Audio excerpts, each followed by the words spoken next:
On a eu un bon temps hier à soir, un bon temps ce matin aussi.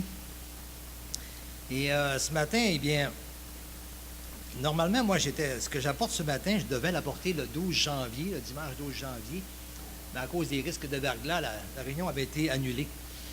Alors, si ça se ressemble beaucoup ce matin, là, par rapport à tout ce qui a été dit à date, ben, c'est pas l'ouvrage de l'homme, là, c'est vraiment l'ouvrage de Dieu. Que ça coïncide comme cela. Ça va ressembler beaucoup avec le thème là, de notre frère, puis des chants aussi qui ont été apportés. Alors, parce qu'on va parler du Dieu des merveilles, hein? Alors, c'était souligné beaucoup à travers les chants. Quand ça disait, hein, tu es merveilleux dans tout ce que tu fais, tu es merveilleux dans tout ce que tu es. Et alors, c'est un peu le thème de message ce matin aussi, hein, les ouvrages de Dieu, hein, ce qu'il fait, c'est de si merveilleux. Et à travers la création, mais aussi à travers la vie des personnes dans nos cœurs, dans nos vies, aussi, hein, par l'œuvre de Jésus-Christ en nous, par son esprit. Alors, on va lire un verset qui notre frère a lu tout à l'heure, Romains 1. Romains 1, le verset 19 et 20. Bon, on peut partir quand même à partir du verset 18, 19, 20. Dans Romains 1, qui nous dit « La colère de Dieu se révèle du ciel contre toute impiété et toute injustice des hommes qui retiennent injustement la vérité captive. Car ce qu'on peut connaître de Dieu est manifeste pour eux, Dieu leur ayant fait connaître. En effet, les perfections invisibles de Dieu, sa puissance éternelle et sa divinité se voient comme à l'œil depuis la création du monde, quand on les considère dans ses ouvrages. Ils sont donc inexcusables, puisque, ayant connu Dieu, ils ne l'ont point glorifié comme Dieu, ils ne lui ont point rendu grâce. Mais ils se sont égarés dans leurs pensées, et leur cœur sans intelligence a été plongé dans les ténèbres. Alors, oui, quand les hommes qui retiennent injustement la vérité captive, ça fait penser un peu à cette théorie de l'évolution, tout ça, où ce qu'on veut, au lieu de c'est tellement évident de voir hein, que tout cela, c'est pas l'effet du hasard. Tu nommais juste un exemple tantôt par exemple, un cellulaire, tout ça, ça ne s'est pas fait tout seul. C'est quand même l'intelligence, la réflexion de l'homme. Hein, mais ça lui a été donné par Dieu, par son Créateur, d'être capable de créer des choses, d'inventer, d'organiser. Et puis, alors, c'est malheureux, mais c'est cela. Mais pourtant, ils sont, comme la parole de Dieu le dit, ils sont inexcusables parce que les perfections invisibles de Dieu, hein, sa puissance éternelle et sa divinité se voient comme à l'œil depuis la création. Ça fait un petit peu, ça peut paraître un petit peu contredisant ou insensé de dire, tu sais, que les choses invisibles se voient comme à l'œil. Hein, nous autres, on dirait comme à l'œil nu. Mais la réponse est dans le même verset. Comment est-ce qu'on peut voir ces choses-là? Ça nous dit quand on les considère. Quand on les considère dans ses ouvrages, hein, dans les ouvrages que Dieu, à travers toute la création. Alors, quand on s'arrête hein, pour l'examiner, hein, pour contempler, pour étudier hein, tout ce qui nous entoure, eh bien, là, on le voit là, vraiment que ça témoigne hein, d'un créateur, de quelque chose qui nous dépasse, qui est infiniment grand, et d'une grande sagesse hein, d'avoir fait tout ce qui nous entoure, tellement qu'il y a un équilibre là, qui est extraordinaire dans tout ça. Alors, c'est vraiment merveilleux quand on prend la peine hein, de l'examiner de près, de l'observer, de l'étudier, et puis on finit par hein, l'admirer, le contempler. Alors, souvent, qu'est-ce qui arrive, c'est qu'on est tellement distrait par tous les soucis de la vie, peut-être, hein, les loisirs, peu importe, hein, qu'on n'y prend pas attention. Et on est entouré des merveilles de Dieu, il y en a tout autour de nous, mais on n'y prend souvent pas beaucoup attention. On prend un peu comme acquis, comme notre frère le disait tantôt. C'est devant nos yeux, mais on fait comme pas le voir. Et j'aimerais qu'on regarde ensemble dans Matthieu, chapitre 13, versets 14 à 17. On va voir, est-ce que c'est possible de regarder sans voir ou d'écouter sans comprendre? Eh bien, Jésus, c'est un reproche qu'il faisait au peuple juif, qui l'ont ignoré, alors qu'à travers les Écritures, c'était tellement évident, ils étaient capables de voir, hein, de discerner le temps de la venue du Messie. Alors, si on regarde Matthieu 13, au verset 10, les disciples s'approchèrent et lui dirent, « Pourquoi leur parles-tu en parabole? » Jésus alors avait expliqué beaucoup de paraboles, dont celle du semeur et beaucoup de paraboles, du grain de blé, du levain et tout cela, la perle. Et au verset 14, il dit, « Et pour eux s'accomplit cette prophétie d'Ésaïe. Vous entendrez de vos oreilles et vous ne comprendrez pas. Vous regarderez de vos yeux et vous ne verrez pas. Car le cœur de ce peuple est devenu insensible. » C'est vraiment l'insensibilité qui fait qu'on ne voit pas. « Ils ont endurci leurs oreilles et ils ont fermé leurs yeux, de peur qu'ils ne voient de leurs yeux et qu'ils n'entendent de leurs oreilles, qu'ils ne comprennent de leur cœur et qu'ils ne se convertissent et que je ne les guérisse. Mais heureux sont vos yeux parce qu'ils voient et vos oreilles parce qu'elles entendent. Je vous le dis en vérité, beaucoup de prophètes et de justes ont désiré voir ce que vous voyez et ne l'ont pas vu, entendre ce que vous entendez et ne l'ont pas entendu. » Ensuite, il leur explique la parabole. Alors, on voit que, oui, c'est sûr qu'il parle du Messie. Et les prophètes, eux, ils ont aimé ça le voir, mais tu sais, de par leur cœur, de par la révélation, par l'Esprit de Dieu, ils voyaient ces temps-là venir, mais ils n'ont pas vu de leurs yeux le Messie venir comme ceux de l'époque de Jésus, qui l'ont vu, puis qui l'ont entendu. Ils ont entendu son message, mais ils ne l'ont pas compris, ils n'ont pas reconnu que c'était le Messie. C'est un petit peu semblable aussi à travers toute la création autour de nous. Ce sont tous des ouvrages que Dieu fait, et puis bien souvent, eh bien, on n'y porte pas attention. Et parce que souvent, notre cœur est insensible. Comme dans Romains 1, il parle surtout de ceux qui demeurent dans l'incrédulité, alors qu'ils ne glorifient pas Dieu, mais ils essaient de trouver toutes sortes d'explications à la place, comme par l'évolution. Bien sûr que c'est ça, c'est un refus de croire en Dieu, parce que croire en Dieu, ça implique, si je crois que Dieu existe, qu'il est le Créateur, ça implique que je suis sa créature et donc j'aurai des comptes à rendre. Ça nous pousse automatiquement vers cela. Mais l'homme ne veut pas rendre des comptes, il veut faire ce qu'il a envie. C'est ça le péché, le principal péché, l'incrédulité, de vouloir obéir à Dieu, servir Dieu, mais de faire ce que moi j'ai envie. C'est moi qui décide, je veux faire qu'est-ce qui me plaît. Alors, c'est vraiment par ça, l'incrédulité.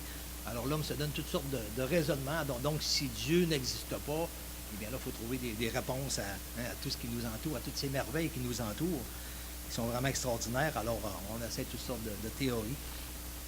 Mais c'est triste, c'est vraiment triste. Ceux qui enseignent ces choses-là auront toutes que des comptes à rendre devant Dieu, d'avoir un peu comme d'une certaine manière garder cette vérité captive-là par leur raisonnement. Et comme il est dit dans les derniers temps, les hommes se donneront une foule de docteurs pour satisfaire leurs désirs. Eh bien, on est responsable aussi de les écouter et de ne pas chercher aussi la vérité en Dieu. Alors, l'homme est inexcusable, comme on le voit, on l'a vu dans ce passage, et devant toutes ces merveilles, et on est tellement entouré, de tout ce qui nous entoure, c'est rempli de ce qui manifeste la gloire de Dieu. Alors, ce matin, ça va faire suite un peu. Le 29 décembre, j'ai apporté une première partie de Dieu des merveilles. J'ai apporté dans le DVD God of Wonders, Dieu des merveilles, les chapitres 6 et 7, et où on a vu justement, comme on a vu dans le chant ce matin, infiniment grand. C'est merveilleux dans l'infiniment grand et dans l'infiniment petit. On a vu le 29 décembre, j'ai apporté un peu deux extraits du DVD par rapport aux étoiles, où ce que Dieu dit à Abraham, lève les yeux vers le ciel, sors dehors, lève les yeux vers le ciel, tu peux compter les étoiles, ainsi sera ta postérité. On a vu un peu l'infiniment grand, l'infiniment loin. On a vu qu'il y a des milliards d'étoiles juste dans notre galaxie. Puis il y a des milliards de galaxies. Tout ça est vraiment extraordinaire. S'il y en a qui veulent écouter cette première partie, vous pouvez le voir sur le site de l'Église, sur YouTube. Vous pouvez réviser la première partie le 29 décembre. Et ce matin, j'apporte un petit peu la suite de cela. On va regarder deux autres extraits du DVD de God of Wonders. En tout cas, j'ai de la misère des fois à le prononcer, excusez-moi. Les merveilles de Dieu en français. Alors, c'est les chapitres 8 et 9 qu'on va regarder ce matin. Notre frère va nous projeter ça, puis par la suite, je vais continuer à commenter. Alors, on va voir vraiment, là, on a vu dans l'infiniment grand Ce matin, c'est plus dans l'infiniment petit maintenant, dans ce qui est plus près de nous, ce qu'on peut toucher, regarder, et ce qui est même à l'intérieur de nous.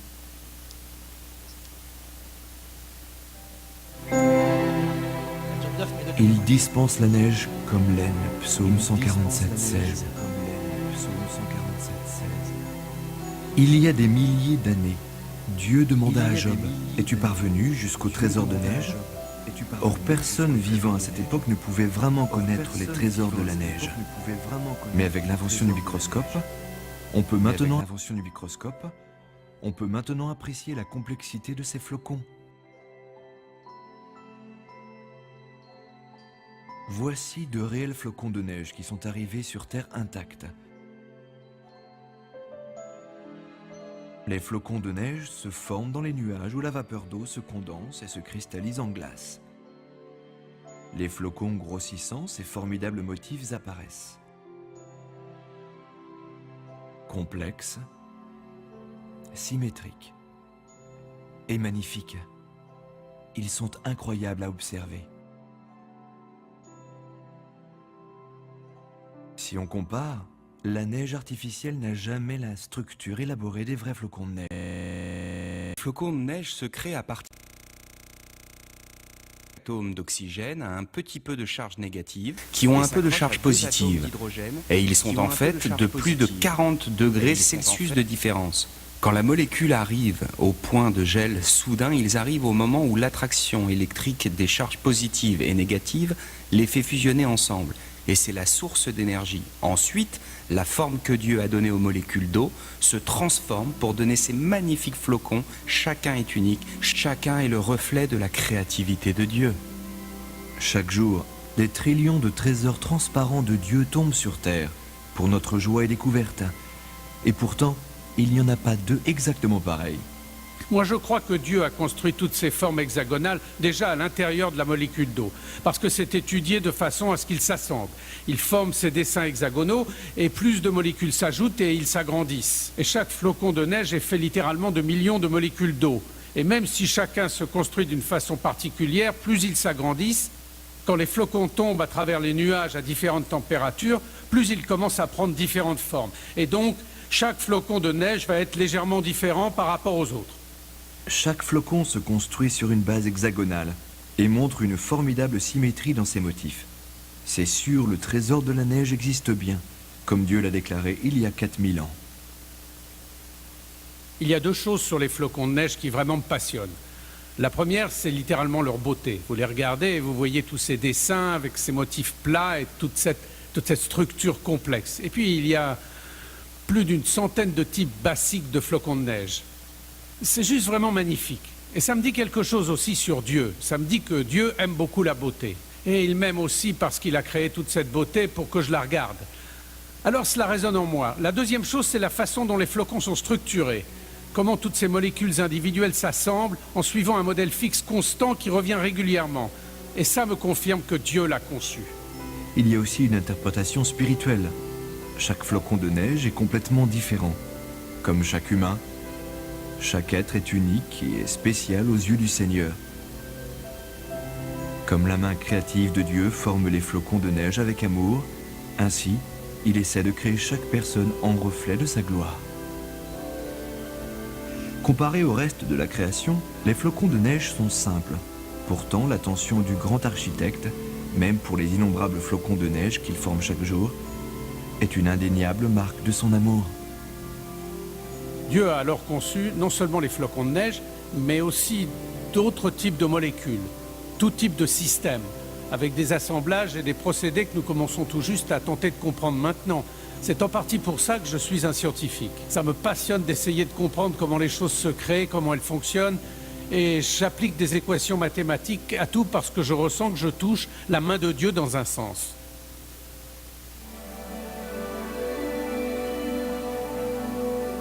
Mon Dieu, que tes œuvres sont nombreuses, tout avec sagesse tu les fis, psaume 104, 24. Si de simples molécules d'eau formant les flocons de neige dévoilent une structure magnifique, considérez l'incroyable ingéniosité de celle des plus grandes et complexes molécules, comme l'ADN. L'ADN contient la base de toute vie.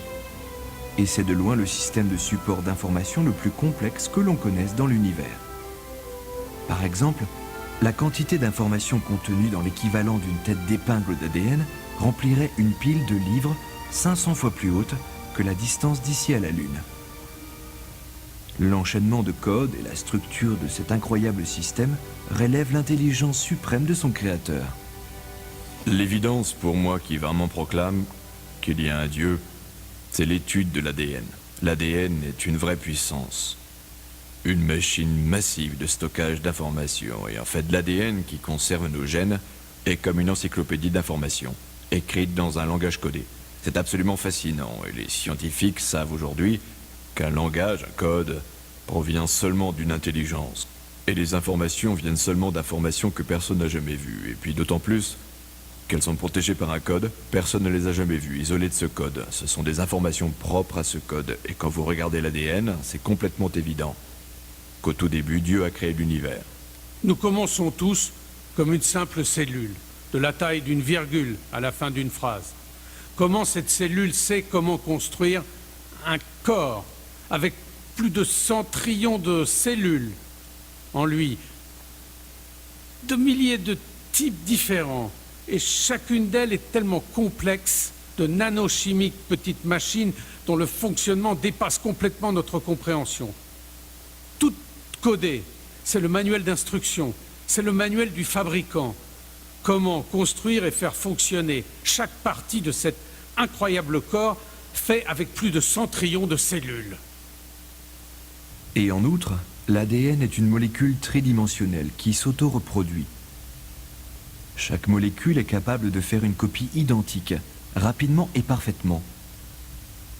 Le Seigneur a même programmé l'ADN pour qu'il détecte et corrige toute erreur de copie. Ses compétences, très sophistiquées, dépassent de loin celles de l'homme. Dieu a créé les molécules de l'ADN de telle façon à ce qu'elles se corrigent elles-mêmes. Il existe des protéines spéciales appelées enzymes qui vont de haut en bas, le long de ces molécules, et qui vérifient et font des réparations. Et ça, toutes les minutes, voire toutes les secondes parfois. Dieu nous a créés avec un code ADN qui a ce que nous appelons un éditeur ou un logiciel d'édition dans ces enzymes. Tout comme un éditeur lit un journal ou un livre et recherche les erreurs. Dieu a créé des enzymes spéciales qui passent de haut en bas des molécules d'ADN et réparent les erreurs, suivant un système qui est incroyablement complexe. Il y a de nombreux exemples dans la création des choses qui viennent confirmer le Dieu de la Bible. Et parmi ceux-là, il y a notre ADN. L'ADN est des informations en lui. Il y a tout un groupe d'études scientifiques appelées sciences de l'information qui analysent notre information. Créée et transmise par notre première cellule, une des lois des sciences de l'information dit que l'information n'est jamais construite comme ça de soi-même. C'est-à-dire, elle n'apparaît jamais spontanément et à chaque fois que nous suivons la copie des informations, jusqu'à leur première source, elles sont toujours reliées à un cerveau. Et comme nous avons des informations codées dans l'ADN, ça nous confirme que l'ADN vient d'une intelligence et ce n'est pas quelque chose qui a pu apparaître au travers des millions d'années. Par mutation et sélection naturelle, ça ne marche pas comme ça. Et pourtant, même la molécule d'ADN est simple comparée aux cellules. Toute vie est composée de cellules, et chaque cellule fonctionne comme une ville miniature. Et lorsque l'on sait que le corps humain est constitué de trillions de cellules travaillant ensemble à l'unisson, nous devrions nous incliner devant le soin minutieux et la perfection du Créateur.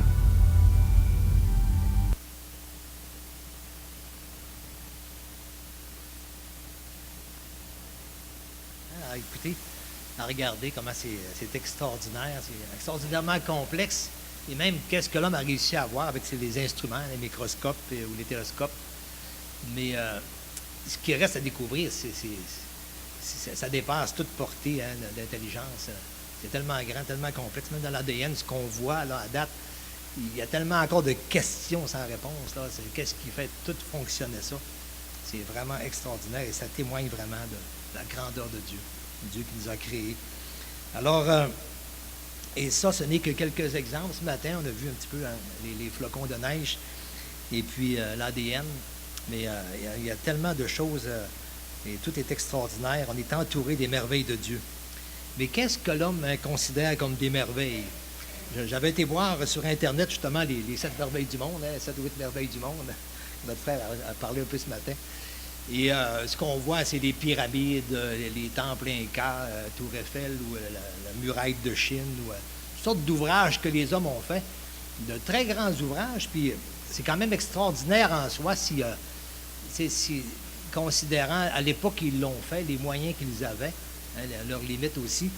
C'est quand même des ouvrages extraordinaires, mais il n'y a rien dans ces ouvrages-là, les merveilles du monde, où on souligne vraiment les merveilles de Dieu. Et le plus complexe des ouvrages que l'homme a pu faire, c'est rien à comparer même d'un simple flocon de neige. La complexité qu'il y a là-dedans, et qui témoigne vraiment de la grandeur de Dieu. Il y a des milliards de flocons, hein, c'est sans fin, à chaque saison, ça se renouvelle aussi, ça revient. Et ce qui est extraordinaire, c'est que chacun aussi est unique en soi. Alors, il y a des catégories de flocons, mais chacun est quand même unique. Et c'est un petit peu comme chacun de nous aussi. Chacun de nous, on se ressemble à l'échelle humanitaire, hein, à l'échelle de l'humanité, mais au niveau de l'ADN, tout ça, mais chacun a des particularités qui sont propres aussi à chacun. Alors, il y a toute une diversité. Et ça démontre la sagesse de Dieu, la bonté de Dieu, la grandeur de Dieu. Il a voulu qu'on ait des relations qui soient riches ensemble, et chacun a quelque chose à apporter. Chacun est unique en soi, même si on a beaucoup de choses en commun. Et ça démontre la grande sagesse de Dieu et sa grande diversité, vraiment. Alors, on est tous différents, et comme dans l'ADN aussi, hein, il y a des petites choses différentes à chaque individu. Hein, il y a des petites choses qui varient. On n'est pas tous comme des robots, mais on a chacun quelque chose de particulier que Dieu vraiment a préparé avant même la fondation du monde pour chacun de nous. Alors, l'homme et la femme, on est uniques, et puis on a de la valeur. Hier, il y avait un chant qui était chanté, « Je ne suis rien ». C'est sûr qu'à nos yeux, c'est normal qu'on peut avoir, quand on considère tout cela, hein, qu'est-ce qu'on est? On est comme rien. Mais en Dieu, on est quelque chose. Mais aux yeux de Dieu, on a beaucoup de valeur. Aux yeux de Dieu, on a beaucoup de valeur. On vaut un grand prix. Et ce prix-là a été payé cher d'ailleurs. Hein, ça a pris Jésus lui-même qui est venu, hein, pour payer à notre place le prix de nos péchés, pour nous racheter, hein, comme créatures perdues et déchues à cause du péché. Alors, on a de la valeur aux yeux de Dieu. Et ça, il ne faut pas l'oublier. Et ce que j'aime aussi dans cette diversité-là, le fait qu'on est unique aussi, on est vraiment un être privilégié à travers toute la création, hein, les caractéristiques que Dieu nous a données, et puis d'être capable d'admirer, de réfléchir, de faire des choix, et la communion qu'on peut avoir aussi avec Dieu, hein, qui est vraiment unique aussi, cette relation d'obéissance, puis de choix volontaire, d'aimer aussi les lois morales, la conscience, tout ça, c'est vraiment extraordinaire. Et moi, je suis artiste peintre, et ce que j'aime beaucoup peindre, là, c'est des portraits. C'est sûr, c'est plus difficile que le paysage, ça demande beaucoup, là. Mais par contre, j'aime tellement ça parce que ça me permet de voir à quel point Dieu était bon envers nous, de privilégier. Et on a tellement un langage qui est extraordinaire pour pouvoir s'exprimer. Dieu a voulu notre bonheur, hein, puis qu'on ait vraiment des relations extraordinaires qui ont été, malheureusement, à cause du péché. C'est sûr, ça a gâché beaucoup de choses. Mais il nous a dotés d'un langage vraiment extraordinaire. Et Jésus a dit, hein, la bouche parle de l'abondance du cœur. Et tout ce qui est dans notre cœur, qui est vraiment particulier à nous aussi, bien, le Seigneur a permis qu'on puisse l'exprimer. Puis quand on dit la bouche, mais tout le visage aussi s'exprime, hein, en plus de la bouche aussi, tout le corps. Et le langage, c'est vraiment extraordinaire. Et puis, juste pour montrer, hein, des expressions, différentes expressions qu'on a. Et dans le visage, là, on a 56 muscles qui travaillent à tout refléter, hein, qu'est-ce qu'on dit. Ils mettent comme un langage visuel aussi. Il n'y a pas seulement que le son qui sort, il y a toute l'expression du visage qui change selon chaque émotion qui vient de notre cœur, ou de ce qu'on veut dire, ou de réaction.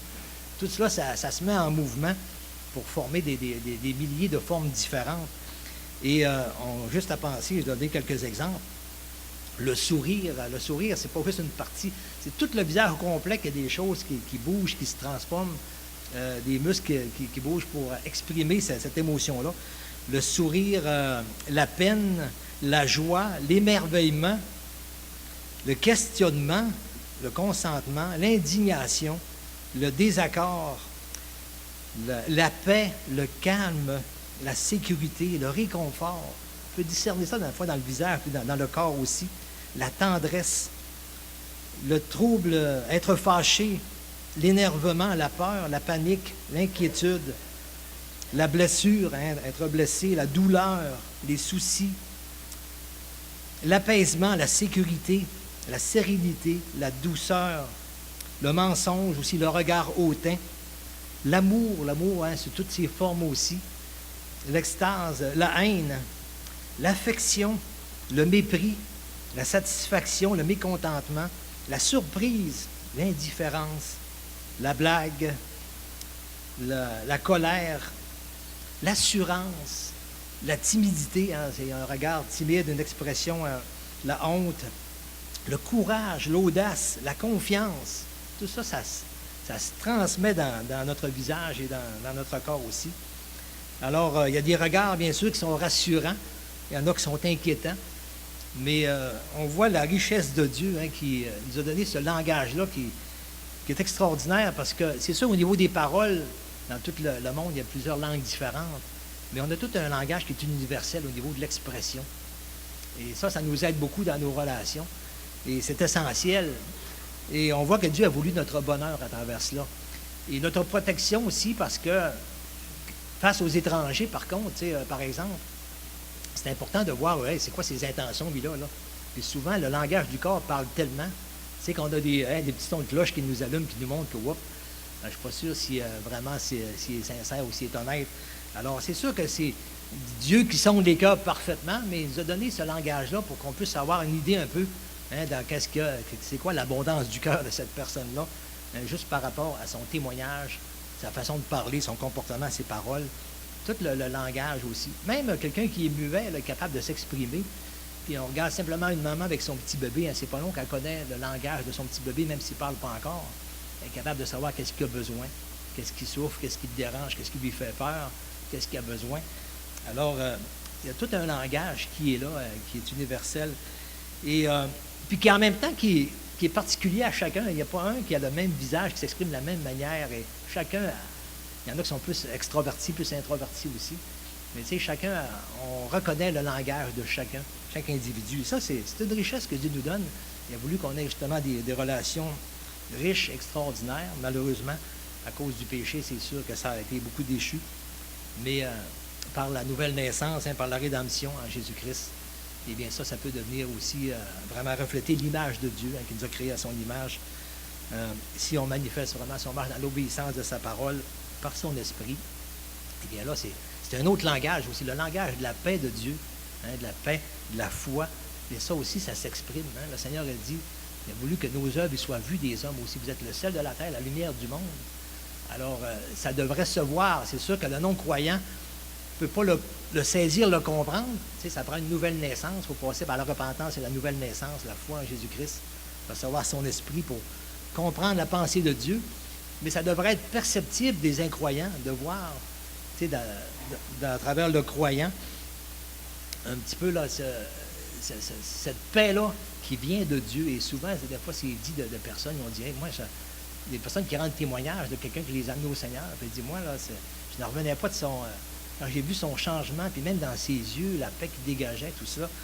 Et des fois, des gens nous disent, il y a quelque chose en toi que les autres n'ont pas. Et sont attirés à l'avoir. Alors, c'est une beauté, la beauté de l'Esprit de Dieu qui consiste dans cet esprit doux et paisible, de la paix de Dieu en nous. Eh bien, ça, c'est quelque chose qui devrait attirer les autres vers Dieu, vers Jésus-Christ. Alors, tout ça, c'est un peu différent de chacun de nous. Puis on voit la sagesse de Dieu à travers tout ça, la grandeur de Dieu. On voit la bonté de Dieu qui a voulu cette diversité, là, puis cette interaction, cette relation les uns vers les autres. On voit que dans tout le Nouveau Testament, là, toutes les exhortations sont toutes en vue de notre relation les uns envers les autres. Comment est-ce qu'il y a de passage biblique là-dessus? Est-ce que Jésus veut vraiment qu'on ait une relation qui témoigne de ce qu'on appartient à Dieu et dans notre comportement les uns envers les autres? Alors, Dieu nous a donné une richesse faut qu'on puisse avoir quelque chose de riche dans ce sens-là aussi. Alors, ça serait une étude sans fin d'essayer de tout comprendre, ces merveilles de Dieu. Il y a beaucoup de choses, certaines choses sont un peu à notre portée, mais on est très limité. Mais au niveau de la compréhension, ça nous dépasse vraiment beaucoup. Alors, on a regardé un petit peu des choses à travers la création qui sont perceptibles aussi, qu'on peut voir, des ouvrages de Dieu. Mais il y a des ouvrages de Dieu aussi qui sont particulières. C'est ce qu'il y a de plus merveilleux. C'est l'ouvrage de Dieu que Dieu fait dans nos vies et dans les cœurs des personnes. Et c'est ça qu'on va regarder aussi. Et on va regarder quelques extraits d'un psaume de David aussi, qui nous témoignent beaucoup de l'abondance de son cœur aussi et de la richesse de sa relation avec Dieu. Et ça nous montre un petit peu, chaque croyant, ça devrait se passer un petit peu de cette même façon-là aussi. Alors, on va regarder dans Psaume 15, les versets 7 à 11. Le premier passage dans les Psaumes 15, versets 7 à 11.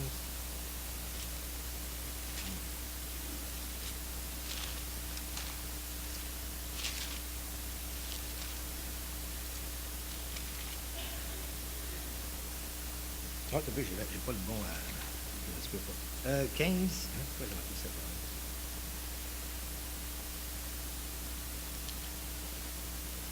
Ah, c'est le psaume. OK, c'est le psaume 16. C'est-à-dire, ouais. 16, 7 à 11. Je bénis l'Éternel, mon conseiller. La nuit même, mon cœur m'exhorte. J'ai constamment l'Éternel sous mes yeux. Alors, on voit ici l'attitude de David. J'ai constamment l'Éternel devant les yeux. Alors, c'est quelque chose qui est vraiment l'abondance de son cœur. Et il dit, quand il est à ma droite, je ne chancelle pas. Aussi, mon cœur est dans la joie, mon esprit est dans l'allégresse, et mon corps repose en sécurité. On voit l'âme, le cœur ou l'âme, c'est la même chose, l'âme, l'esprit et le corps. Et tout cela se manifeste, l'abondance du cœur, la relation riche avec Dieu, la foi en Dieu, eh bien, amène une expression aussi à travers tout notre être. Verset 10, « Car tu ne livreras pas mon âme au séjour des morts, et tu ne permettras pas que ton bien-aimé voie la corruption. Tu me feras connaître le sentier de la vie. Il y a d'abondantes joies devant ta face, des délices éternelles à ta droite. » Alors, il y avait un chant d'ailleurs qui disait ce matin, « Un jour dans tes parvis vaut mieux que 1000 ailleurs. » Un jour dans la présence de Dieu, un instant dans la présence de Dieu, un moment avec Dieu dans la prière, dans la contemplation, dans la méditation, dans l'émerveillement, dans la communion avec Dieu. Ça vaut mieux que tout ce qu'il y a autour de nous. Alors, on voit cette richesse, cette attitude de David vraiment, qui aimait vraiment être dans cette communion intense avec Dieu. Le psaume 23, on ne le lira pas, mais on le connaît bien aussi, mais qui démontre aussi cette relation riche avec Dieu, ce qu'il dit, « L'Éternel est mon berger, je ne manquerai de rien. » C'est celui qui pourvoit, qui dirige, qui donne le repos, qui restaure, qui nous protège, qui aussi, il dit, « Le bonheur et la grâce m'accompagneront tous les jours de ma vie. » Alors, on voit toute cette richesse de cette relation avec Dieu, tout ce que ça apporte, et on voit comment est-ce que David exprimait le bien-être extraordinaire de sa relation avec Dieu, de marcher avec Dieu. Dans le psaume 31, les versets 20 à 25, on peut regarder ensemble. Psaume 31, les versets 20 à 25.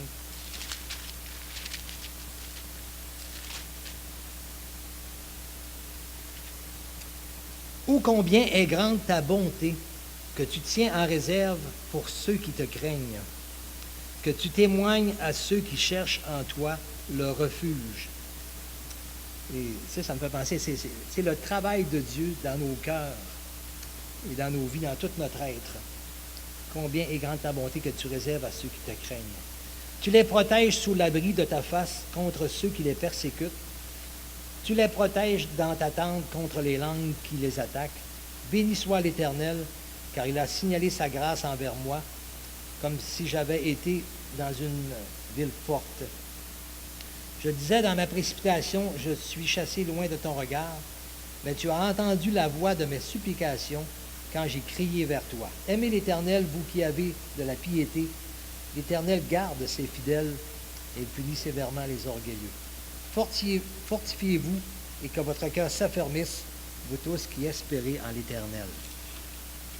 Un autre psaume aussi, le psaume 34, les versets 5 à 9. Il dit, « J'ai cherché l'Éternel et il m'a répondu. Il m'a délivré de toutes mes frayeurs. » Et quand on tourne vers lui les regards, on est rayonnant de joie et le visage ne se couvre pas de honte. Tout à l'heure, je parlais du langage à travers tout notre visage. Eh bien, ça paraît quelqu'un qui est en paix avec Dieu. La sérénité, la paix, la présence de Dieu en nous, cette joie qu'il donne, eh bien, ça paraît dans le visage. Alors, c'est ça, quand on tourne vers lui les regards, on est rayonnant de joie et le visage ne se couvre pas de honte. Quand un malheureux crie, l'Éternel entend et il le sauve de toutes ses détresses. L'ange de l'Éternel campe autour de ceux qui le craignent et il les arrache au danger. Sentez et voyez combien l'Éternel est bon. Sentez et voyez. Regardez, considérez-le, observez-le, voyez-le, hein, combien l'Éternel est bon. Heureux l'homme qui cherche en lui son refuge. Craignez l'Éternel, vous, ses saints, car rien ne manque à ceux qui le craignent. Les lionceaux éprouvent la disette et la faim, mais ceux qui cherchent l'Éternel ne sont privés d'aucun bien. Ceux qui cherchent l'Éternel sont privés d'aucun bien. Alors, on va lire un dernier psaume aussi, dans le psaume 139, les versets 1 à 14. Psaume 139, les versets.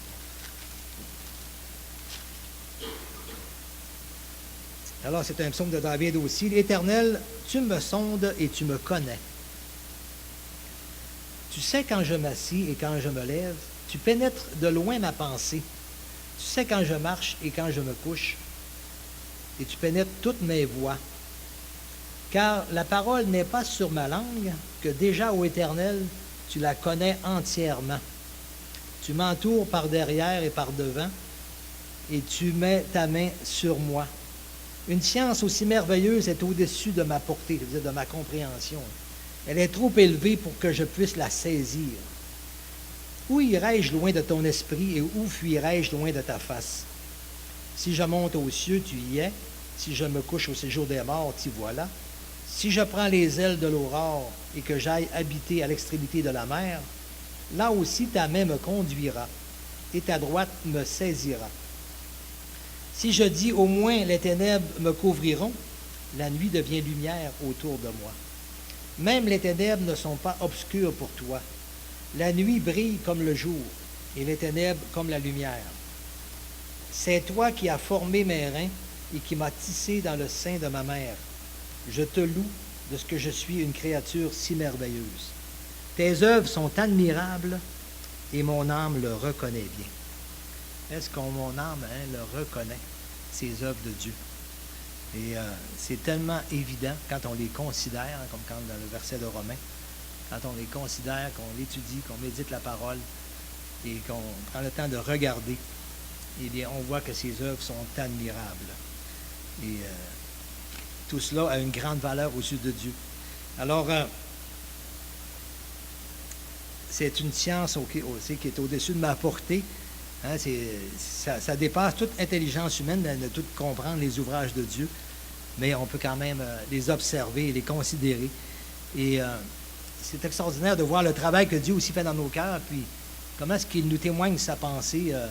Moi, ce qui m'a frappé beaucoup quand je me suis converti aussi, j'ai connu des chrétiens de différentes assemblées. J'ai connu le Seigneur, j'allais à une assemblée à Granby où ma sœur demeurait là, m'avait conduit au Seigneur. Par la suite, ils ont démarré une église à Dolbeau dans ces temps-là, en 1977.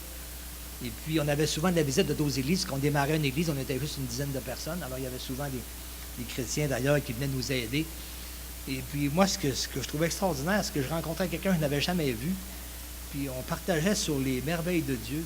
Et tout de suite, on est dans un même esprit. On ne se connaît pas. Il y a beau venir d'une autre nation, même, ou d'un autre bout de la terre, d'un autre pays. Mais chaque croyant ensemble, 2 ou 3 réunis en son nom, on voit là, la présence de Christ dans nos vies, dans nos cœurs, puis on se réjouit de l'œuvre qu'il fait, de ce qu'on peut avoir cette communion avec Dieu et saisir, en tout cas en partie, sa pensée, au moins son amour envers nous. Ça, c'est sûr qu'on l'a saisi. Et on y goûte aussi, combien on rend du témoignage de ressentir cette paix de Dieu extraordinaire qui nous envahit lorsqu'on vraiment on donne notre vie à Jésus-Christ sincèrement dans la prière. Seigneur, sauve-moi, prends-moi.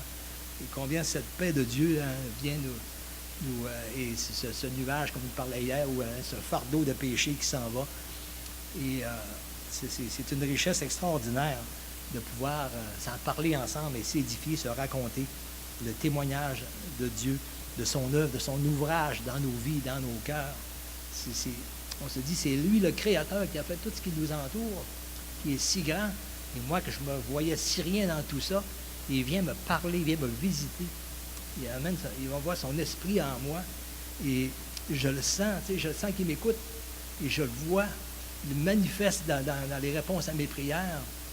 Et dans tout ce qui m'entoure, ça dit que tout concourt au bien de celui qui aime Dieu.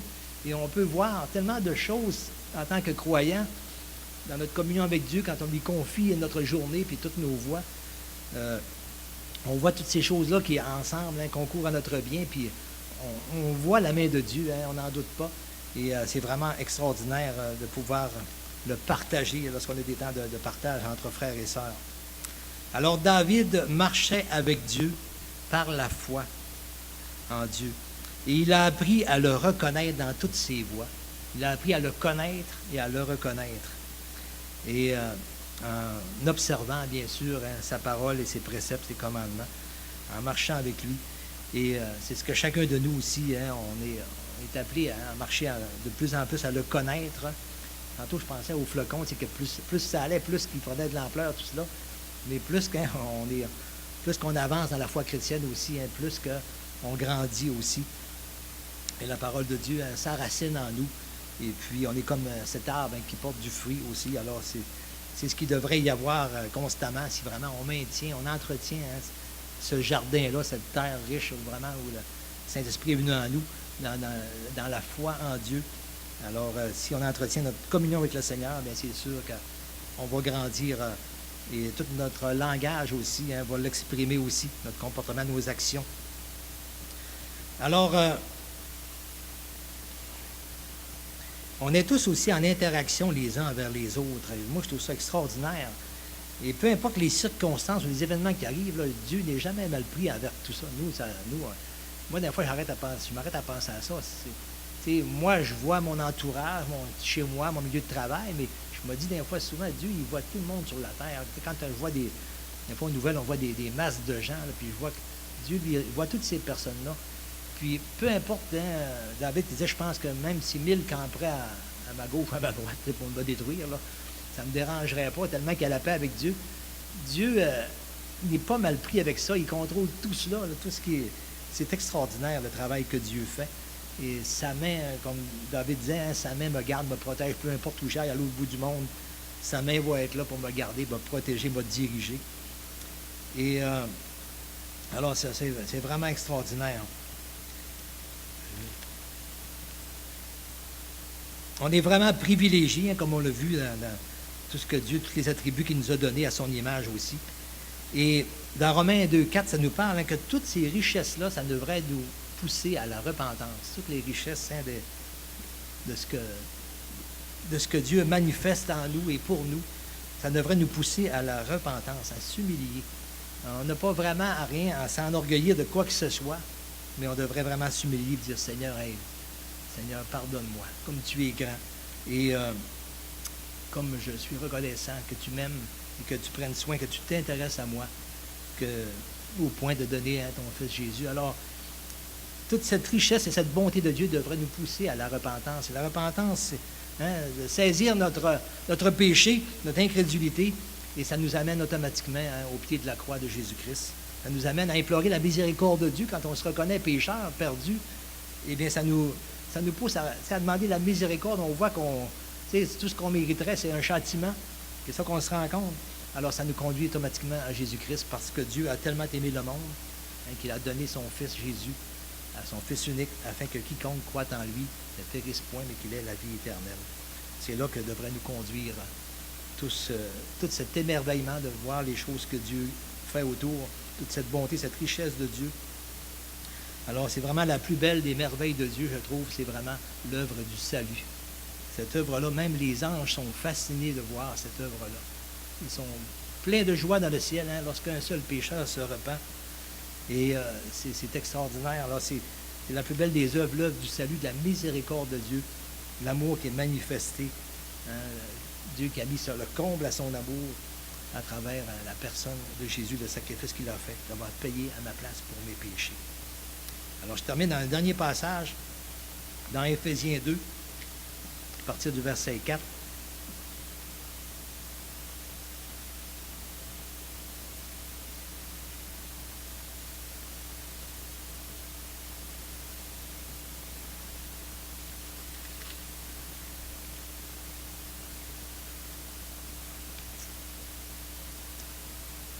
OK. 4 à 10, et ensuite le verset 18-19. Alors, ça nous dit: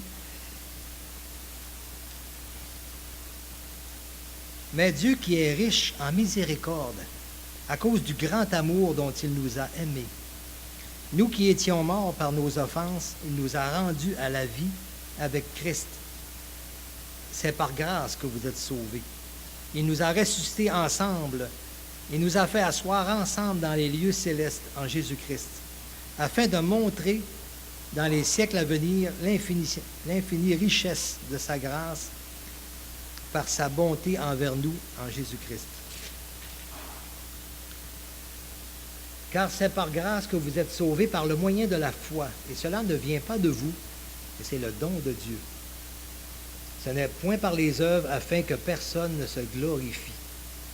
Ce n'est point par vos œuvres, par vos efforts, afin que personne ne se glorifie, car nous sommes son ouvrage, ayant été créés en Jésus-Christ pour de bonnes œuvres que Dieu a préparées d'avance afin que nous les pratiquions. Nous sommes son ouvrage. Alors, il ne faut pas dire qu'on n'est rien, parce qu'on est son ouvrage. Et à nos yeux, peut-être qu'on l'est, mais maintenant, on doit considérer en tant qu'enfant de Dieu. On est son ouvrage, et ça doit nous amener à fléchir le genou, à l'adorer, de voir cette bonté, cette miséricorde qui a été manifestée envers nous. Au verset 18-19, « Car par lui, par Jésus-Christ, nous avons les uns les autres accès auprès du Père, dans un même esprit, comme je partageais tout à l'heure, tous dans un même esprit. Ainsi donc, vous n'êtes plus des étrangers, ni des gens du dehors, mais vous êtes des concitoyens des saints, des gens de la maison de Dieu. » Nous sommes maintenant des gens de la maison de Dieu. Vous avez été édifiés sur le fondement des apôtres et des prophètes, et Jésus-Christ lui-même étant la pierre angulaire. En lui, tout l'édifice bien coordonné s'élève pour être un temple saint dans le Seigneur. Je vais penser tantôt à l'ADN, on voit cette construction-là, extraordinaire dans le corps, dont tout le corps est formé. Eh bien, il y a un édifice spirituel aussi, qui est là aussi. Et en lui, tout l'édifice, qui est tout bien coordonné, s'élève pour être un temple saint dans le Seigneur. En lui, vous êtes aussi édifiés pour être une habitation de Dieu en esprit. On est une habitation de Dieu en esprit. C'est tout quelque chose, c'est tout qu'un privilège que nous avons. Merci Seigneur pour cette grande richesse et cette grande bonté. Je termine par un mot de prière. Alors Seigneur, je te remercie comme tu nous as comblés, Seigneur, comme tu nous as manifesté ton amour, Seigneur. Et donne-nous des yeux qui voient, Seigneur, des oreilles qui entendent, qui comprennent, qui voient, qui discernent ta sagesse et ton immense bonté, afin qu'on se réjouisse, qu'on s'émerveille, qu'on te célèbre aussi, qu'on t'adore, qu'on fléchisse le genou devant toi, et qu'on se réjouisse, Seigneur. Et merci encore de tout ce que tu nous prépares, Seigneur. Nous n'avons pas encore été glorifiés dans notre corps aussi. Nous le saurons bientôt lorsque tu viendras nous prendre avec toi dans l'éternité. Et Seigneur, ce qui nous attend est encore bien plus grand. Mais déjà là, Seigneur, on peut voir, comme à l'œil, toutes ces perfections invisibles. On peut déjà là se réjouir, puis il y a tellement de raisons pour lesquelles on peut fléchir le genou et t'adorer, te célébrer. et nous, surtout, Seigneur, pour l'œuvre que tu as faite dans nos vies. Et si quelqu'un ici ce matin ne s'est pas encore tourné vers toi, Seigneur, puisses-tu atteindre son cœur et lui donner vraiment de fléchir le genou et de s'abandonner à toi, s'abandonner simplement, de relâcher cette volonté propre là, à laquelle on tient vraiment souvent, mais de relâcher, de tout s'abandonner entre tes mains et dans la repentance et dans la foi en Jésus.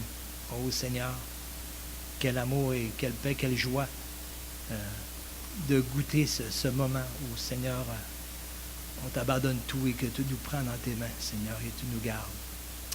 Et par la suite, eh bien, il est dit que rien ne peut nous séparer de l'amour de Dieu manifesté en Jésus-Christ, et rien ne peut nous retirer de ta main lorsque c'est là qu'on s'est réfugié par la foi en ton œuvre, Seigneur. Merci pour ce bon temps que nous prenons ensemble. Merci pour l'Église locale. Merci pour l'adoration, pour la louange, pour cette célébration. Merci pour les frères et sœurs dans la foi. Merci pour cette diversité aussi des dons que tu as donnés à chacun, pour l'édification ici, pour la croissance, pour notre bonheur, pour notre joie. Merci, Seigneur, et plus tu te glorifier dans nos vies abondamment, Seigneur. Pas seulement ici quand on est ensemble, mais dans nos maisons, dans nos couples, nos familles, nos enfants, dans nos milieux de travail, dans notre milieu de vie, qu'on puisse te glorifier, Seigneur, et être un témoignage que tout notre corps parle de l'abondance du cœur, que vraiment tu sois abondamment dans nos pensées, dans nos cœurs, Seigneur, afin que les gens autour te voient et aient cette envie et soient attirés à toi, Seigneur, par l'œuvre de Jésus-Christ accomplie dans nos vies. Amen. Merci à tous.